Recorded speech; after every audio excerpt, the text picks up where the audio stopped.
শান্তিপূর্ণভাবে খুব আনন্দের সঙ্গে ভোট চলছে। সমস্ত ভোটাররা, লয়াররা আসছে। সকাল 9টা থেকে ভোট শুরু হয়েছে।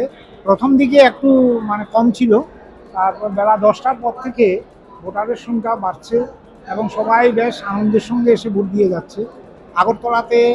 আগরতলার জন্য হাইকোর্ট প্রেমিসেসে আমরা 7টা বুথ করেছি। 7টা বুথে একসঙ্গে ভোট চলছে।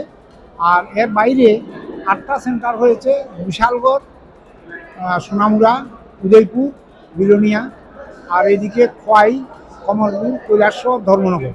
এই 8টা সেন্টারে একসঙ্গেই ভোট শুরু হয়েছে সব জায়গাতে। আমাদের রিটার্নিং অফিসার, পুলিং অফিসার এবং প্রত্যেক কেন্দ্রে আমাদের অবজারভার আছে। অবজারভার সেন্ট্রালি দেওয়া হয়েছে, তাদের সবাইকে ট্রেনিং দেওয়া হয়েছে। আমরা অ্যাওয়ারনেস করেছি সব ভোটারদের কীভাবে ভোট দিতে হবে, কারণ এটা প্রেফারেন্সিয়াল ভোট, এটা নর্মাল ভোটের মতো নয়। এটা proportionate representation by means of single transferable vote, এই সিস্টেমে ভোটটা হচ্ছে। তো সুতরাং প্রত্যেকটা ভোটারকে তাদের চয়েস অনুযায়ী ভোট দিতে হবে এবং 11টা ভোট দিতে পারবে এক একজন ভোটার, কারণ 11 জন ক্যান্ডিডেটকে সিলেক্ট করতে হবে 14 জনের মধ্যে। তো সেই ভোট চলছে সকাল থেকে বিকাল 4টা পর্যন্ত ভোট চলবে। 4টার মধ্যে যারা এসে ঢুকে যাবে ভোট কেন্দ্রের মধ্যে, তারা সবাই ভোট দিতে পারবে।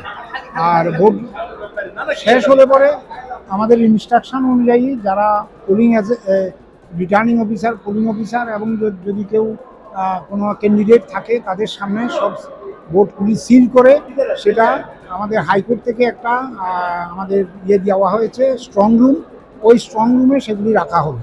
20 তারিখে আমাদের high power committee appointed by the supreme court, ওনারা আসবেন এবং বাইরের স্টেট থেকে 2 জন কাউন্টিং এক্সপার্ট আসবেন।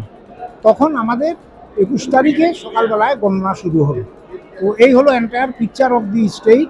আমাদের টোটাল সমস্ত ভোটটা, আমার তো মনে হচ্ছে আগরতলাতে হয়তো বা 10% ভোটিং হয়ে যাবে। প্রচুর ভোটার আসছে এবং অলমোস্ট নিয়ার অ্যাবাউট 50% ভোট এর মধ্যে হয়ে গেছে এর মধ্যে।